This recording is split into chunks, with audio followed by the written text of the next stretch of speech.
Welcome back to the COS Business Podcast. My name is Andrew Hasley, and I'm the host of the show. Today, I'm sitting here with Craig Tomanini with AskCRAIGTEE. Can you tell us a little bit about what your business is about? Absolutely. Thanks for having me on too, by the way, Andrew. So, Yeah. AskCRAIGTEE is I'm a business coach, I'm a speaker, and an author, and really the business that I've put together was premised off of a brand. I wrote a book. I'll just shamelessly plug it right now. It's called The Power to Change. That book was really what kind of started everything. People started reaching out to me and just asking me questions. Mm-hmm. And I found they were all in these specific categories. They were about money, they were about relationships, they were about faith, and they were all consistent. So I started thinking, well, why am I being kind of called into this space? Mm-hmm. And so when I decided to start it up as a business, coaching came to the front really fast. Speaking was kind of a secondary or a parallel to that. Mm-hmm. And then my other line of business is really through business services. As an entrepreneur, realizing that people needed different things like video editing. Mm-hmm. They need help with SEO. They need help with graphic design, that kind of thing.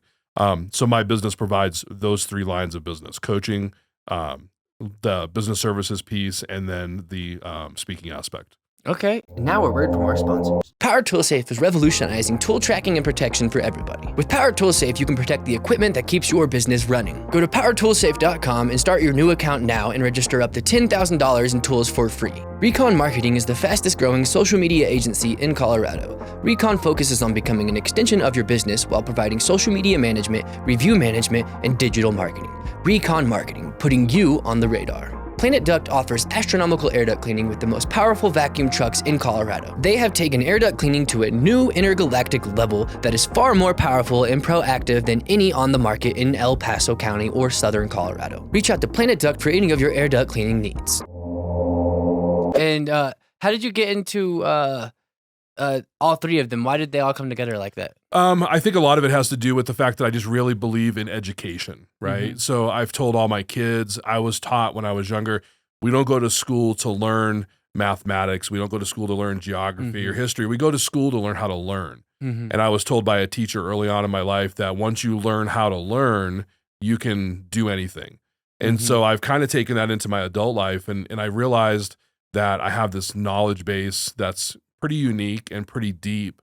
And so when I looked at the business model, I said, okay, what's going to be the common thread through everything that I do? When I speak, it's going to be education. When I'm coaching, it's going to be education. When I'm providing business services to my clients, it's education, right? I'm teaching them how to navigate certain things.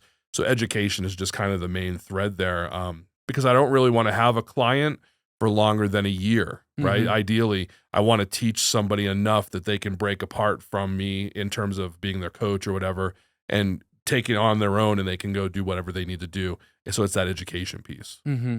And so was the coaching part, you said it was the first thing that came with it? Or It's kind of weird how it all kind of came up. I mean, when I got through the idea that I was a coach, which was really hard for me, I get hung up on the word. I'm a big words person. My wife, I always tell her words matter. And so I kept saying coach. Well, not like a soccer coach or a baseball coach, but if I'm going to be someone's coach, there's this idea that their success is, really reliant or dependent on my abilities. And that's great. If they have a success, I'd love to celebrate that. But I also had to realize that their failure was part of it too. And so as a coach, I have to own that part of the responsibility. So I didn't really want to be a coach. And so I kept saying to my wife, well, maybe I'm a guide, right? And I was like, that's a good word, right? A guide. And she said, you're not taking anybody up Kilimanjaro. You're not a guide. And I was like, well, what's the word? Well, anyways, after a lot of struggling, sitting down with some other people here in town, I realized I was in fact a coach. I really was equipped to educate people. And so I needed a framework. And I think the way that it came along was I was like, okay, I'm going to go get educated myself on how to be an effective coach. So I took a life coach certification, and I just wanted to get a framework in place that I could talk with people and have that interaction. But being an entrepreneur, I knew that I wanted to cater somehow to the business community. I didn't want to just do life coaching. Life coaching is really important, and it's very much a subset of what I do with my clients. But I wanted to tailor in on those business needs that they had. So I really went down that road first because I think that was a gap that I identified. There are a lot of business coaches out there, But when I looked on how to go and get certified as a business coach, how to get that framework, there was very few places out there that allowed me to get a proper education and a certification in that space. So one of the things I've been working towards is like, okay, how am I going to coach other people? What's my methodology? And so I've been documenting that and practicing that for a while now. And I've actually started to develop a coaching certification, a business coaching certification program that people can come through that want to be coaches, but want to be in that business space. So Yeah. And so what was that reluctance to the word coach that you were feeling, you think? Well, I think it's like I said, is that idea that I had to share in your success, but I also had to share in your failure. I don't know. It was something internal. I also realized that when I had to start collecting a fee as a coach, right? Because this is going to be a business. I didn't know, you struggle with your own stuff when you do this too. I've told a lot of people now, when you're a coach, you learn as much about yourself as you ever teach to your clients, right? You're constantly in this growth space. And for me, I had to get through a couple of those obstacles as well, and just stop being hung up on the fact that I was truly equipped and empowered to go out and to teach other people. For as much as I don't know, admittedly, there's a whole bunch of other things that most people don't know that I do. For sure. Right. Yeah. So I kind of looked at it like, where do I focus my effort and fill in those spaces and stop worrying so much about being hung up on the word, right? Yeah. Because at the end of the day, I am a coach. I mean, I fully embrace it now. This is, a couple years ago, I was really just like, it's something about the word that just kind of irks me, but was it like a different thing than what you used to do? Well, I mean, so I've had jobs as a trainer, I've been a coach in other capacities like soccer teams and, baseball teams and that.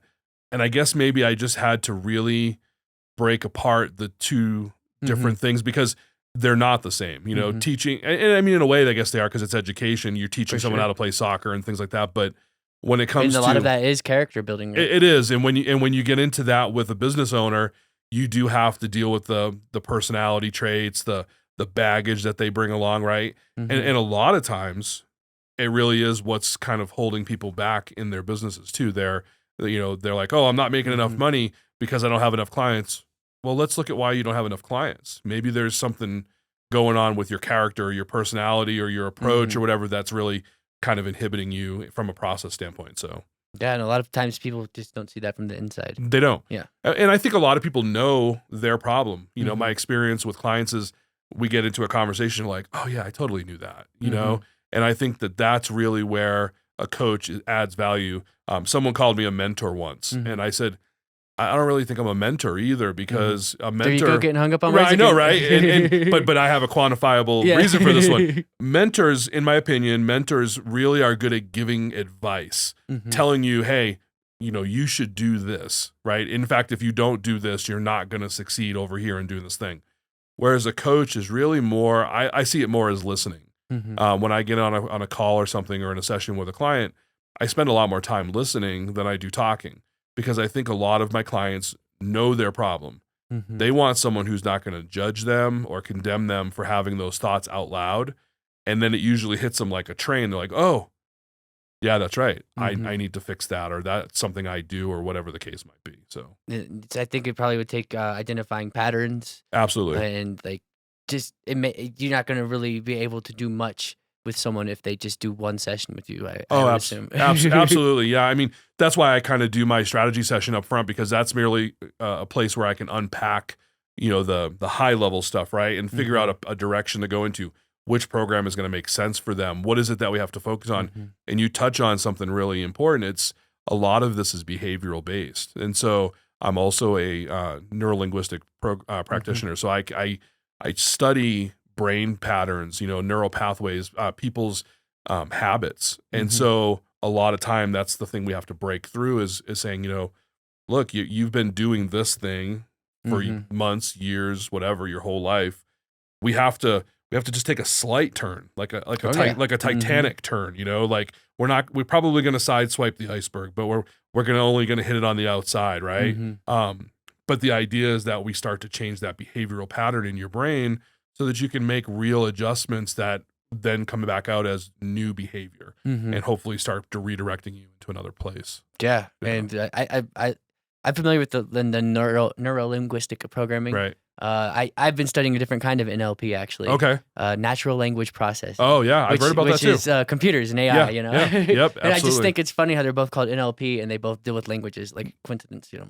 It's and I don't think there is a coincidence there. I think Mhm. because especially if you look at the evolution of language and behavior as people, and then now the translation of that into A AI. reflection of an AI. Right. It's like reflecting on how we are. You know. That's right. And who's developing all that? Yeah. Right, humans. Mm-hmm. So I was I going to say his name's Ilya, and no, just kidding. right. Well, yeah, no, but it's actually people that are developing it. Yeah. So the one thing we'll never get away from in technology is the fact that people are involved. So there's always going to be Mhm. that margin of error, right? Programmatically, I have a 28-year background in IT. That's where I nice. came from in my corporate job as a quality assurance tester, software tester. Nice. And Okay. Yeah. so- I'm really getting into software this year, so I'm Very really cool. Yeah. And so I've spent a lot of my life breaking down ones and zeros, and Mhm. it is very behaviorally based. So I always tell people it's interesting when you think about finding a defect in code. Mhm. I always say, well, what's the origin of the defect? What's the source of the defect? And they'll say, well, it's programmed wrong. And I'm like, no, Mhm. the origin of the defect is the person who programmed it, right? If we didn't have humans coding, Mhm. right? And I think that that's where things are evolving to with things like AI. Eventually, we'll have enough behavioral data Mhm. that we can process into a system where the system will start to rewrite the system. Mhm. Oh yeah, 100%. And Yeah, that's Mhm. really amazing stuff. So it really is. Yeah. That same GPT-3 Right. is the NLP I was thinking of Mhm. specifically. It has a different version of it called Codex, yeah, where you can like they have the image generators where you give it a text prompt and it generates an image, and then they have the neurolinguistic program or processing. right. I think I just totally mixed Language. but No, yeah. I got you. We'll just natural call it, language processing. We'll say your NLP and my NLP. Yes, exactly. It's yeah. I totally forgot where I was going with that. but Codex. Yeah. Codex. Oh yeah. So it's basically it'll do what what my NLP does. It's not mine, but the one I'm referring to. Yep. I'm with you. It We make no claims or copyrights here. exactly. And it basically just does what the image generators ones do, which are more in the light right now. Like they're kind of more trendy right now. More people know about them, I think. Mhm. They're more in the atmosphere right now, I think. But there's the natural language processing where basically a text prompt and it can spit back things, kind of. Absolutely. It does it in a really really efficient way. It's wild. Mhm. You can have it do some. I was actually I was playing with it to see how far I could push it, and I was getting into psychological Absolutely. grounds with it. Mhm. Yeah, it's always scary. I have an AI tool that I use for some of the copywriting stuff that I do, Mhm. and it's pretty scary. You can give it. I think at the minimum in this particular program is like 5 inputs. You can give it 5 inputs of 5 words minimum, and it will generate copy, like paragraphs of copy, almost a book of copy. Oh yeah. And that's pretty frightening. It's cool, Yeah, but yeah. it's frightening. And I've used some of those ones too, which those are NLPs as well. Yep, And some of those ones are more trained to do certain things, like in marketing. that's right. And there's ways if you actually get more advanced in it, where it's like you're not just giving it like a sentence, you actually understand how to control it a little bit better. And I'm not saying you don't. I'm just saying Right. what someone does actually like learns to get past like the surface level. The of surface it. level of it. Mhm. You can actually start controlling you can actually start using it as like a programming tool, Right. or like a writing. Like once you understand the prompts, you can combine prompts and then build on those prompts. Right, you get these bigger chunks of content. And I've seen some of the ones with Jasper AI. Mhm. I was playing around with it, and it has this story, and what it does, it's almost like a Mad Libs thing. Mhm. And Fill in the blanks as you go. as you go down, and it starts filling it out, and like by the time you're done, you have this complex business plan or whatever. It's Right. like it's like a story. Yeah, people are using them to write books now and stuff too. It's kind of funny because I wrote a book a couple years ago, and it was how to write effective email copy. Right, Okay. because back then, just a couple years ago, people were still using email a lot for business, and so I wrote that book, and then all of a sudden, this onset of AI came out. I'm like, well, I guess copywriting's kind of a different field now. Well, I mean, if you think about it too, there's still creativity. I think the best part about these things is that that you can use them as brainstorming tools. Yes. And I think as the evolution of technology goes, when we get these newer tools, it doesn't destroy an art. It adds it to Right. an evolution of the art. Yeah, it enhances it. It can. I mean, that's a strong word. Yeah. But for some people it doesn't enhance it, but it can. It can enhance Absolutely. it. And it allows us to do things at a different level and think on a higher level. I think and there's that aspect of it. And I know there's the purists who are really against all this stuff, and there were purists that were against Photoshop.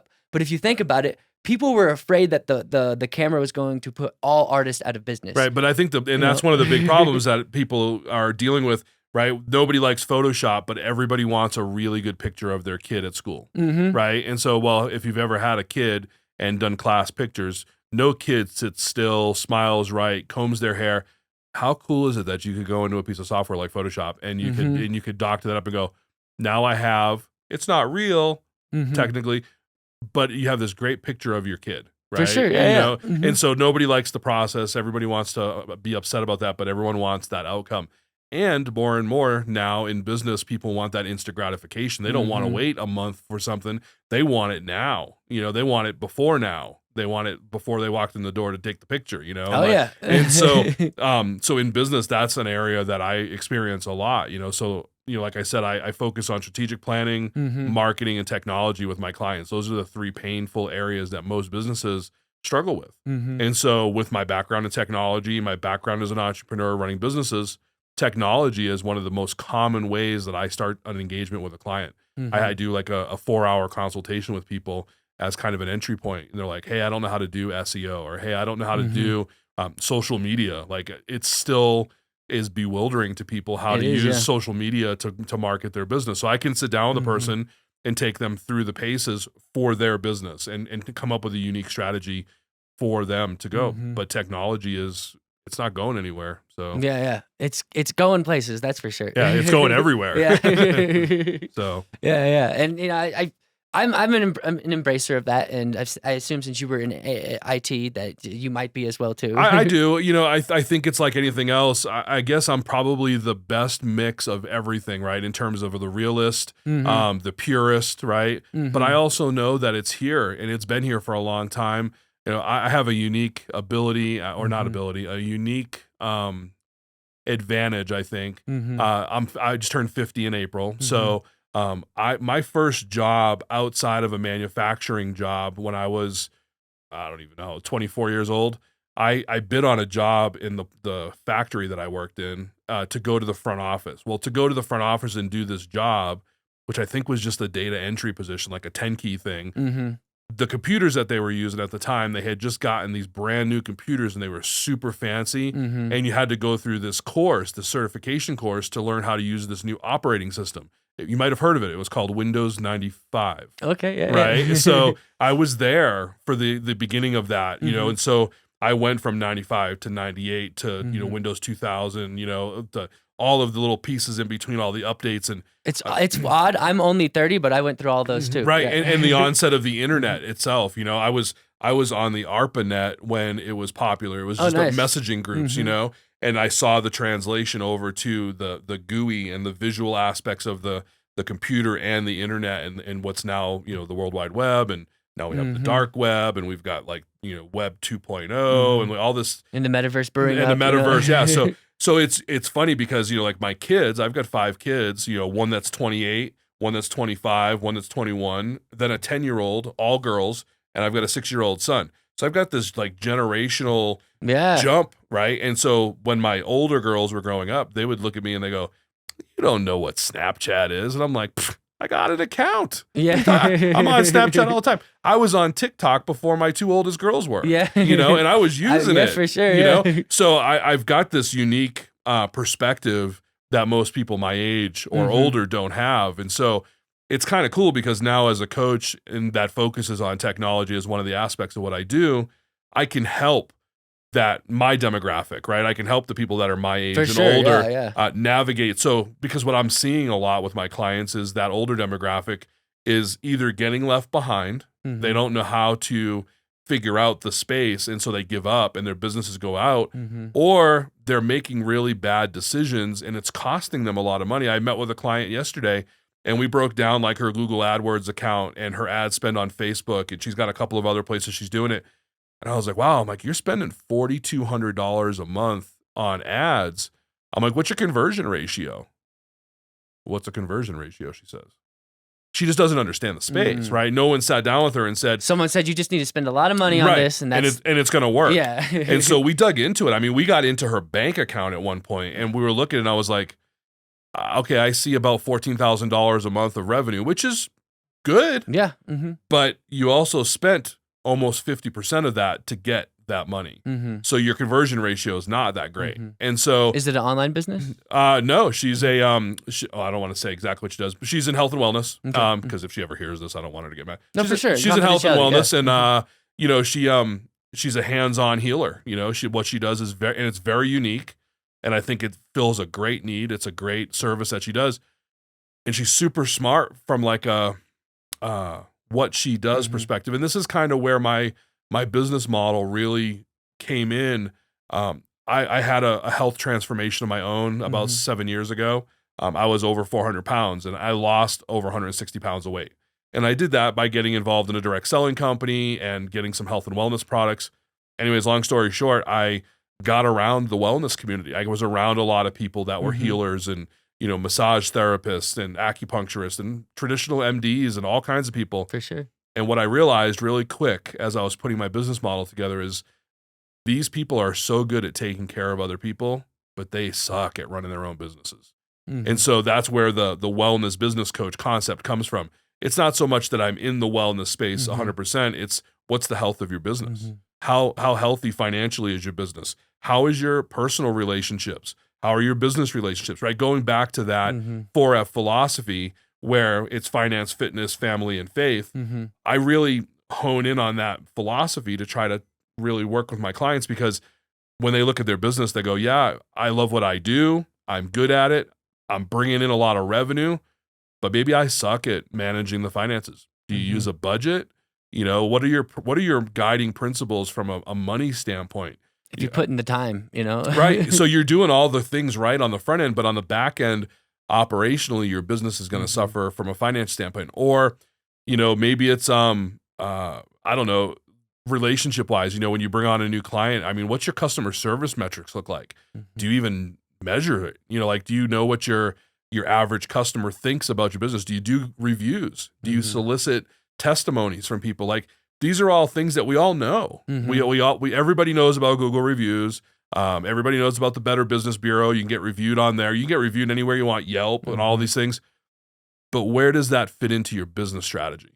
Right? It's easily often procrastinated on because it's that thing that people aren't familiar with, I think. And so when you're not familiar with something, it makes it very easy to keep it unfamiliar. Right. You know? And I think it touches on one of these other behavioral things, and we talk about it a lot as coaches, is fear. Right. And fear isn't necessarily that you're actually afraid of something. It's like you said, you just kind of push it to the side because you don't know.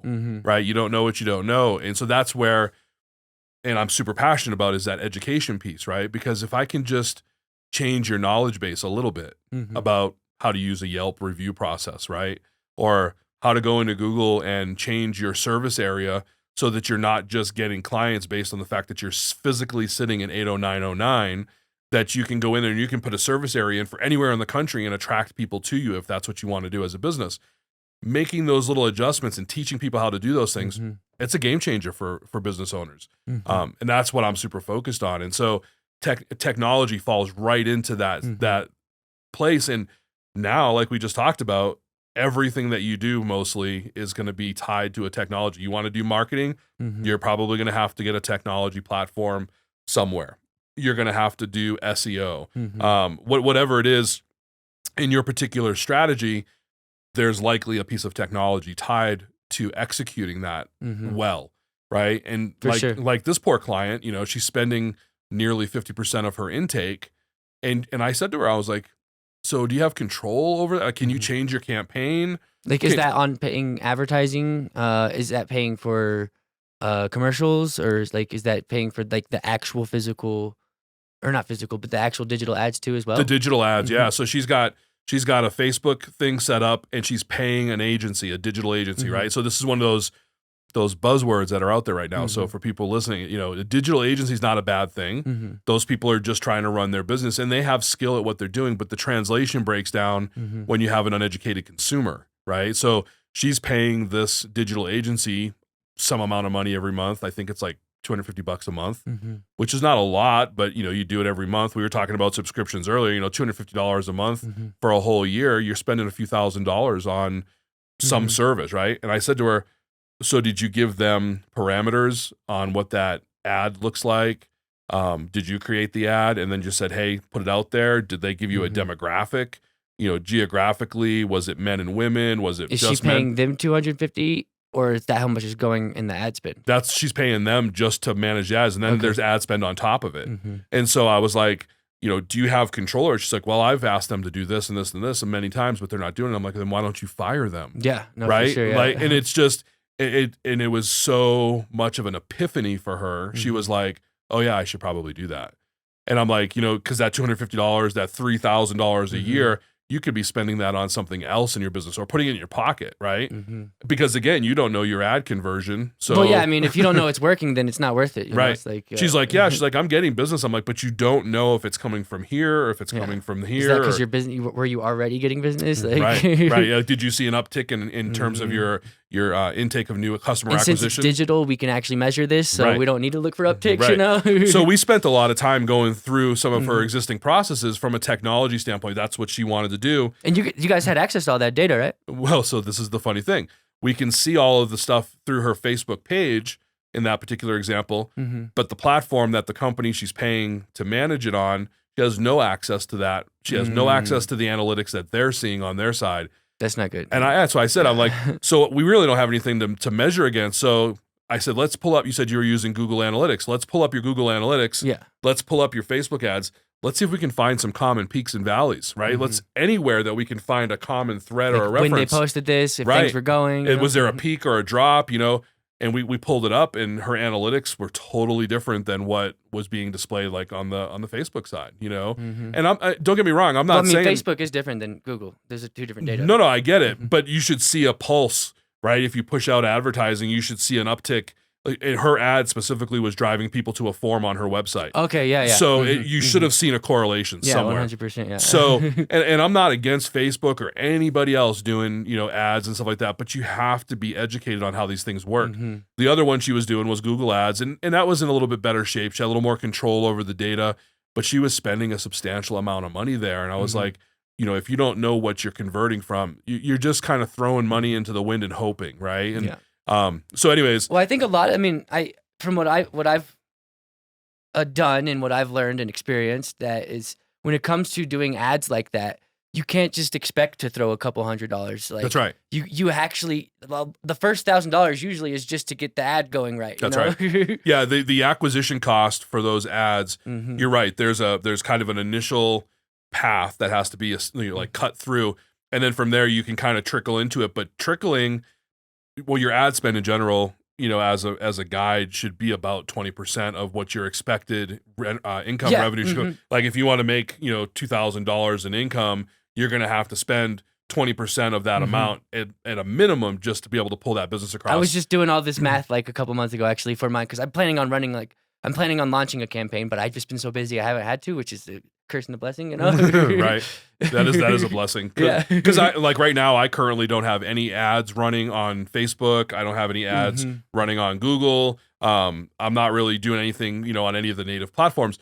One of the technologies that I just recently, within the last year, became acquainted with, and I actually became an affiliate partner for, is if you've heard of geofencing. No, I have actually, but I liken it to what Facebook can already do though. But it's different. Okay. So, and this is one of those education things. So this is free. I'm not going to send you a bill for my coaching, right? So like anybody who's listening, you can go on Facebook, you can go on Google Maps, and you can do what's called an exclusionary geofence. So basically, if this cap is the building I want to target, and we'll call it a coffee shop, I can draw fences around the coffee shop in polygons. Oh, nice. But not fence in the got it. And then you set a limiter. usually about a mile. So basically you say, don't capture any data from these areas that are excluded, just capture from inside of this kind of, but it's not. And you can kind of do that in Facebook. You can. So all these platforms have geographical, because they all have Google Maps integration to it, and that's really how they do it. But real geofencing is taking that same example and drawing a perimeter around the address and actually establishing a virtual fence. And they work a little different. The Facebook ads and the Google ads, and again, I'm not making any, I don't like them or anything. I just don't know exactly what they're doing, and I don't know who they're sending it to, if they're actually sending it to everybody in the coffee shop, right? I just don't know, because there's no way to see that granularity of detail in the results. It's just not there. It says, hey, we hit 60% women, 40% men, inside the fence. This is the metrics behind what we sent when we sent it, but it doesn't really tell me if it hit everybody. So how do you find that out, right? So true geofencing in these platforms, and they're super rare to get access to. It took me a long time to find an actual partner that would give me full control, where I could actually do this as a service for my clients, and be able to go and draw that shape around, know that every single device that walks into. Yeah, how do you know that? Because it's in their analytics in the report. So I actually have the device IDs. So if you walk in with your phone, I can pull up your device ID. You can look at it on your phone. I know you walked into that fence. And so what happens is they forecast one metric, and it says, so on a given date, 862 devices entered the fence. On the dates of your campaign, you can see the other metric, which shows you that there was that same number, and it's apples to apples. If there was 862 on the forecast that walked in, there's 862. But you don't know if they've seen the ad, though. So the ad then gets served through an ad group for up to 90 days. The only reason they wouldn't see that ad is if they don't. It targets them. Absolutely. And the only reason, and this is the other part of like what Facebook and Google does from a geofencing standpoint, it's all app based. So you have to have an app on your phone that they serve ads to. The true geofencing, if you open up your browser, Google Chrome has that code in it. Safari has the code in it. Your Yahoo Mail, your Gmail, all of the ads, weather.com, so these are all like native apps that are on pretty much everybody's device. When they launch that device, and you've seen them, you walk into you open up a browser and you're reading a press release or something, and right in the middle of the press release, you got this video playing or this little ad that pops up. Usually it's a COS Business Podcast. Right, there you go. Right. And so that's when your ad's going to get served up. And you can do a flat ad, like a PNG file. You can do a video. There are several options, I think 4 options. But then you start getting the analytics back, right? Because now you got to get into like CTR, your click-through ratio, your cost per click. Like all of those metrics are also there. And they have a correlation report where you can actually look and say, okay, 800 people went in on this day or over this 30-day period of time. For the next 90 days, from the time they entered the fence, they're going to get served that ad whenever they open up an app, whether, like we just talked about. And then let's say they actually click it. They tap on it. They go to the click-through link that's there to watch the video, whatever it is. You get to see your clicks show up in the analytics as well. And here's the really cool part. Then we'll get off the geofencing thing. No, I like it. I got questions. If I am a, we'll call it Bob's Coffee Shop, and I have a Starbucks right across the street. Here's where geofencing is really powerful. What I want to do is I want to convert business, aka steal it from Starbucks. If I'm Bob's Coffee Shop. So I'm going to go in and I'm going to draw a geofence around Starbucks. So I can be serving an ad for Bob's Coffee Shop over to everybody that goes into Starbucks. Then I'm going to draw what's called a conversion fence around my place, my Bob's Coffee Shop. And I'm going to set it as a conversion zone, because what happens is if someone over here at Starbucks sees my ad and then happens at some point in the next 90 days to walk across the street into my coffee shop, it flags that as a conversion, and it says, you just successfully stole somebody away from Starbucks, from one of your competitors. So people don't think about successfully influence them that you're better. Right. Or to at least come check it out, right? Hey, welcome to Starbucks. This is Bob. I'm across the street. And see, you're talking about words. I don't like the word stole, So, well, right, yeah. Acquired. Acquired through this technique. So it's really important to know that you have a marketing strategy that you can absolutely know where you're serving your ads up to, right? Unlike Facebook, back to It's on a side note, it's funny you say unlike Facebook, because compared to what like the 90s were, Facebook is like, oh yeah, you know what I'm saying? Like the amount of targeting we have already, and you're saying it's going even deeper. Even deeper than that, yeah. And it's because it's, it's gender-based, it's age-based, location-based, and it's all good metrics on Facebook and everything, and that's valuable, but it's kind of a crapshoot because you don't, within those parameters, you don't know necessarily exactly where the ad's going to get served up, right? Yeah. And for how long, right? When you do those exclusionary fences, that actually is limited to 30 days. Yeah. So some of these other platforms, they cost a little bit more money to get involved as an affiliate, but I can turn around to a client and I can say, hey, for some setup fee, I'm going to get this campaign put together for you. And then it's just ad spend on top of that. So it's no different than what this lady was experiencing with this other group, this digital agency. Digital agencies aren't the problem. These solutions aren't the problem. The problem is not having the macro ability to track when you're converting so that you can see if what you're doing from a marketing spend is effective, right? And I mean, that's just... But you can for the most part. I feel like it is pretty accurate, I think, already, with what Facebook and Google Analytics can provide. I don't know. Something's talking to us. Is that me or you? Not me. That was weird. It might have been me. But yeah. The phones are always listening, right? Yes, exactly. And so, I forgot what I was saying. Oh, yeah. With the tracking, I mean, you can get really pretty accurate, I think, with Facebook and stuff. And I could definitely see this being beneficial for brick and mortars, but I could also see it being very beneficial even if you're just an online store.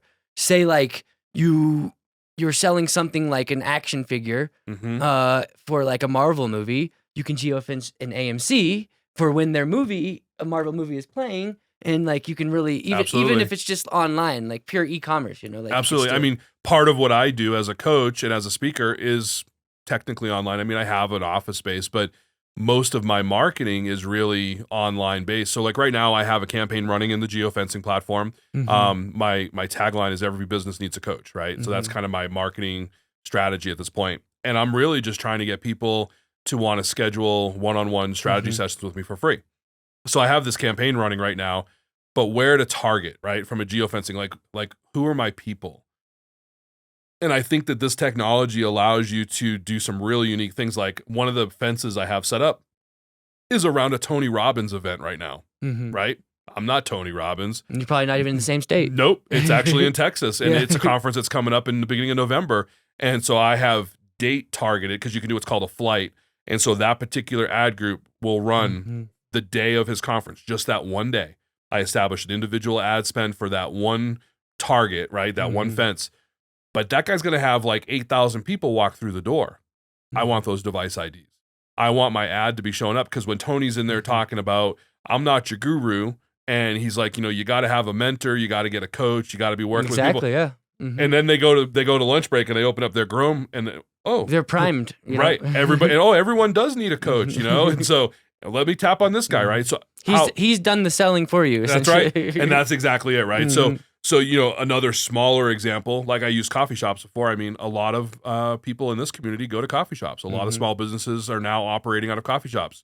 So I have fences around a lot of the coffee shops here in town, and they're pulling in, 800 to 1,000 visitors per week. And there's really no and just to probably ease some people's minds, there's really no way you're not actually like tracking where they're going. No, you're just tracking.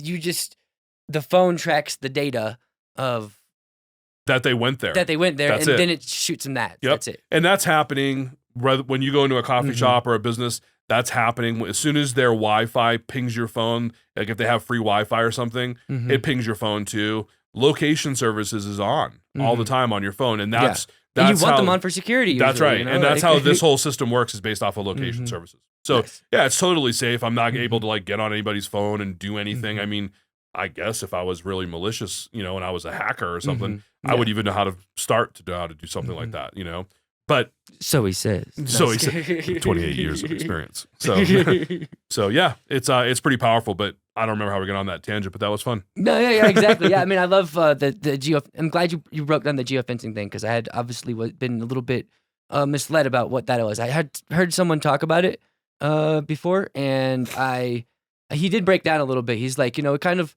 there's something a little bit sketchy.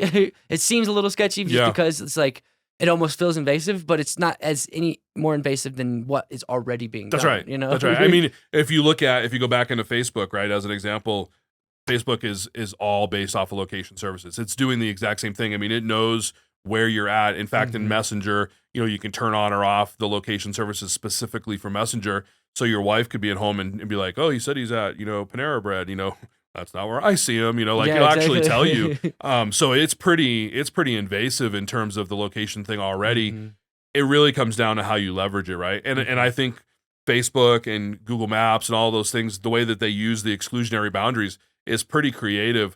It's just a little limiting in terms of being able to be finite, right? If I really want to get in the walls of this office, I could do that. Like if I knew where you were in the roof line, I could just put a square right around this office and be like, everybody who comes in here as a guest, I'm going to grab their device. I'm not doing that, by the way. But you could. I mean, why not? Right. So, but you wouldn't know if they were a guest because there's 3 layers. Right. True. So I get 3 layers of devices. Yes, exactly. So, you could really boil it down with any amount of like if you put due diligence in something, you could really extract some valuable data out of numbers. Well, and it's got the ability to do what's called daylighting, so you can actually set hours that you want it to be scanning a location and serving ads to. So if you're not here at 3:00 in the morning, I could obviously not scan here, right? And get any data. So it's pretty cool. Like everything else, though, like we just talked about, the technology it's here. It's maybe intrusive to some people, but it's not going anywhere, and it's not perfect yet either. So we can only, as business owners, leverage what's there. And I think that's really the important message I would give to people is like, don't be afraid of technology, embrace it, embrace what's available now. And most importantly, be ready to shift, right? You got to look at your process and your strategy all the time. And, and I used to say in 6 months, everything will change, but it's probably changed since we've been in this room, right? 6 hours, it's going to be fast. It's constantly evolving. And so you either embrace it or you get left behind, and so that's why I do what I do, because I want to be able to help people navigate through that without stress so that they can do what they do as business owners. So they can be podcasters, so they can be massage therapists, so they can, run a bank, whatever the case might be. So. Yeah, I've been getting into a lot of animation stuff. Oh, very cool. And it's been very, very fun. A lot of computer stuff involved with that, obviously. 3D animation specifically. Yeah. And so I've been in the realm of always trying to what made me think of that, actually, I forgot why I brought that up, but I remember you said always try to be advancing and evolving. And I think that's where video is going, and so I am really diving deep into that, and I'm going to be producing, like, Vehement Visuals is also going to be producing like films and stuff like that. Very and, like, cool. That's what I see, at least currently. We are technically an advertising agency. If you were to class us in an industry, that's the industry we would be in. But we're actually, it's kind of interesting because we're also not, so I've branded and sculpted the company to be a video production company, which in the beginning, the first a couple years, it was mainly focusing on just businesses and doing all that stuff. But now it's more just like production in general, if you want a documentary made, maybe. There you go. I'm working on a really awesome podcast right now. It's 100% scripted. Each episode's like 40 minutes long. It's taken a lot of time because if it's scripted, it's like if it takes you like a couple hours to edit like a 5-minute, 10-minute video, right? 40 minutes, boom, extend that out for each episode. You used your AI tool though to write all that out, right? I was, I got distracted trying to learn the AI tool and then didn't make any progress. That's funny. Yeah, it's funny because I was trying to create a software that could help me edit faster and ended up editing slower because I was spending too much time trying to create the software. And it's almost like another catch-22. It's like, it's like sure, this AI can save me time, could save me, this many hours. But if I spend 1,000 hours trying to create it, did I really save the time? Right, It's right. like, There's always that learning curve piece, right? So yeah, definitely. And so it's like always trying to. Right now, that's what I'm struggling with the most. Like if you were my coach, that's what I'd be telling you. Yeah, that'd be cool. I'd love to talk to you about that kind of thing. That'd be fun. Yeah, it's like what I'm struggling with the most specifically is balancing R&D with progress, because R&D can create progress, but if you're spending all your time on R&D, then you're not actually doing anything that afford you to be able to do the R&D, That's right. you know? That's right. So if you were my client and I was coaching you, the first session, we would probably spend the majority of it talking about the 2 words that most people hate the most. You know what they are? Time management. Yes. And we would well, that's what I've been working on really hard lately. We got to break. You got to break into all of your existing processes. We have to document all those things down. I am, yeah. I'm doing that right now, actually. Yeah, good for you, man. Because a lot of people don't take the initiative to do it, and that's really where the matrix unlocks. Spreadsheet. Yeah, and you've got to be brutally honest with your time. You know, how long does it take you? So you were setting up earlier. If I were to ask you right now, how long does it typically take you to set up for this show from ground zero? Yeah. Right. Do you have a metric for that? So if you have a metric for that, then you can plan your time, and it includes everything. It's the fun, right? Like when you're not working, you know, when you're hanging out. I don't know if you have a girlfriend or a wife or whatever. When you're hanging out with your significant other, like, is that time in your schedule? It's in mine, because if I don't plan it, it ain't gonna happen, right? I use the I can't believe I'm going to say this on here, but I used to, early on when I was doing other things in business, and I realized how important time management was. I tell people now when I teach time management, I was like, if I didn't put the time in my schedule to go to the bathroom, I usually say, but okay, I would forget. Or eating. Eating was another one. Like, I would go a whole day, and all of a sudden at like 8 o'clock, 9 o'clock at night, I'm like, wow, I'm really hungry. But it was, in the beginning, it was that bad. I had to schedule every single piece. And so you're right. You know, it can be time consuming. So if you're going to teach yourself a new skill, you got to time box that stuff out so that you spend an appropriate amount of time on it, it's but like, not like, forever, right? But and that's the thing with my editing too. It's like I'm always improving. I can always get better, and it's like, but I'm already more than good enough to where if I learn this little thing, it's like the client's not going to notice, you know? Right. So it's like balancing that. And so then you got to ask that question, right? Learning that skill, does it optimize or create an efficiency for more time, or does it give you an opportunity to raise your prices, right? Like, a lot of times people think that they're charging for their time, but you actually should be charging for your experience, your knowledge, right? And that's, again, back why I focus on education, because my clients will go, how do I grow my business? How do I scale? Well, scaling is usually financially measured, right? There are some other factors that you can measure off of, but for the most part, it's financial. So how do you increase your prices? Well, you increase your prices by getting better at communicating the value, or maybe not just communicating it, but actually demonstrating your abilities at a higher level, right? How do you differentiate yourself from a competitor and say, this is why I charge what I charge, because my competitors don't know how to do this thing. And I've been developing some crazy things that are very esoteric, you know, with photogrammetry as being one of them. And there's, I think, a very badass application in photography that photogrammetry can be used that hasn't really been tapped into as someone's like business. And it's really cool. And I think it's just thinking that's kind of what led to that future trying to always evolve, right? And trying to be better about balancing that, you know? Right. Yeah. And I agree with you. I think there's definitely an evolution in terms of, content like this. Like, we talk about content creation a lot, influencers and things like that. And I mean, let's be honest, everybody has a podcast. So how do you separate, yourself from what you're doing? And I think you guys do a great job, because you're focused on a niche. You're focusing on businesses, right? And how do businesses function? And so you have to constantly be looking down the road a little further. And so this other thing that you're talking about is called what? Photogrammetry. Grammetry. Yeah. Okay. It's like basically taking photos to create 3D models. Oh, very cool. Yeah. Is that where you see kind of like the morphing things and stuff? Not necessarily. Okay. I will be using it to make stills, so you won't even know that I'm using it. But it'll allow me to have more flexibility in post. Kind of like how when you shoot RAW, it's like you shoot RAW. You've done. You're familiar with this side of the tech. Absolutely. So it's like when you shoot RAW, it takes the whole spectrum of the light, instead of just baking it into what you see on your display. Right. Which is what like a JPEG does, or what you see on like when you take a picture with your phone usually. So you get more of a dimensional imaging rather than... kind of like that's what I was kind of thinking with it. It's like if I could create the environment around the client before we do it, wherever the environment is, we could go downtown, go anywhere and recreate this environment. Then I can have control with how I can affect the lighting, how I can affect the... And then you insert the subject into it. And I can insert the subject in post, and that's pretty cool. I can even take pictures of them while we're there.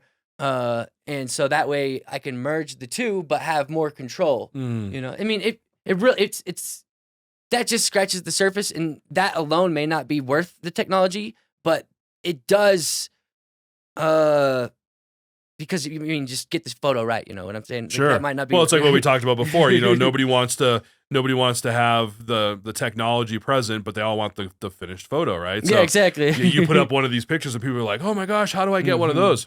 Well, yeah, it's going to cost you. You got to learn photogrammetry, Right. you know, or you got to hire you to do Yeah, it, you know. exactly. So yeah, that's cool. And so it's like the applications there could be really awesome, depending on especially how things will develop with metaverses and stuff like that. I think that's just a field that's growing, and there's a lot of promise in it. And so learning these skills, I think, are going to be very lucrative for me in the future. Yeah, so that's why I'm kind of invested in that. But like you said, you would sit and not eat. Well, last Sunday, I literally was practicing, not just like studying, but I was also practicing photogrammetry on myself, trying to make a 3D model of myself with it. And I found like I spent all day, 12 hours, you know, on this when I needed to be editing I needed to spend at least 2 or 3 hours editing some client stuff. But I was so sucked into this because I kept not getting the problem right. And like when it comes to like coding stuff, you can just like get really stuck into it. Yeah. And this is similar to coding because you're debugging. Like I'm like, I just took 110 photos around my face. Why is this not working? And it's like, so why do you think it is that it drives you so much? Like 12 hours in a box to get that. What is it that like? I'm fascinated about being the best video editor in the world. That's cool. I want to hit that. That's cool. And by that I mean I don't like that's like a goal, but it's not like something that I will like die on a sword for, you know. It's like sure it's just kind of there as a motivator kind of goal, like, you know, kind of like a North Star, I guess you could say. Sure. Well, it's like we talked about earlier too, you know, getting 10,000 hours and anything makes you an expert, right? So being revered or viewed as an expert, you know, has some value to it too, right? Especially when it comes to the whole craft of what you do as a videographer, right? As a production company. So that's cool. And specifically, you know, video effects and VFX and stuff like that. I really want to I want to be able to push the field, and I think I have the capabilities too, and that's just something that I'm striving for. I'm not exactly sure why, but well, it's like you said, you think you have it, right? So change your language and just tell yourself you do have it. That you don't think you do. Okay. Oh no. I do have the ability to push the boundaries. For a second, I didn't catch it, and I was like, okay, now I got it. It's because it's unfamiliar, right? So yeah, you do have the abilities to push the boundaries of the industry and of this technology, and you will change the face of it. Maybe small, but you will make a change because you're focused on it and because you're passionate about it. So there's the coach in me coming out. All right, that concludes this episode of the COS Business Podcast. Had to cut it short because one of the cameras misfired and no one was there to catch it. So I hope you enjoyed this episode, and if you made it this far, I love you. Make sure you subscribe, hit the like button, whatever, even if you skipped.